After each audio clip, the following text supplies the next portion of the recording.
முதல்வர் விஜய் தலைமையில் IAS IPS அதிகாரிகள் மாநாடு நடைபெற்று வருகிறது. அனைத்து மாவட்ட ஆட்சியாளர்கள், காவல் கண்காணிப்பாளர்கள் இந்த மாநாட்டில் பங்கேற்றிருக்கிறார்கள். மக்கள் நலத்திட்டங்கள், சட்டம் ஒழுங்கு, பெண்கள் பாதுகாப்பு குறித்து ஆலோசனை நடைபெறுகிறது. முதல்வர் விஜய் தலைமையில் IAS IPS அதிகாரிகள் மாநாடு நடைபெற்று வருகிறது. காட்சிகளை பார்க்கிறோம். கூடுதல் விவரங்களை செய்தியாளர் ரமேஷிடம் கேட்டப்படலாம். ரமேஷ், இந்த IAS IPS அதிகாரிகள் மாநாட்டில் என்னென்ன முக்கியமான விஷயங்கள் குறித்து பேசப்படுது? கூடுதல் விவரம் என்ன?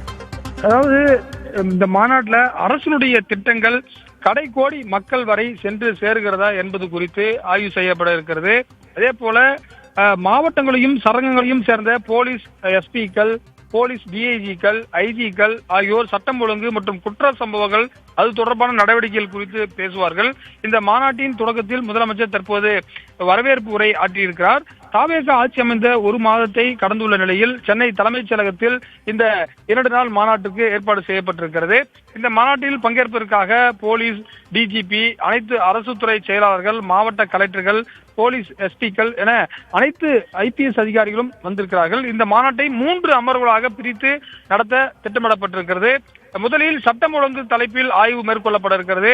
அதில் போலீஸ் நிர்வாகத்தின் பொறுப்பு மற்றும் வெளிப்படைத்தன்மை ஆய்வு செய்யப்படுகிறது. அதே போல உளவு தகவல்கள் சேகரிப்பு, பிடி ஆணைகள் செயல்படுத்துவது, தொடர் குற்றத்தில் ஈடுபடுவோர் ரவுடிகள் ஜாமீனில் உள்ளவர்களை பின்தொடர்ந்து ஜாதி தொடர்வது, அதே போல ஜாதி பிரச்சனைகளை ஆகியவற்றை முதலில் ஆய்வு செய்வது என்பன போன்ற பல்வேறு விஷயங்கள் செய்யப்பட இருக்கின்றன.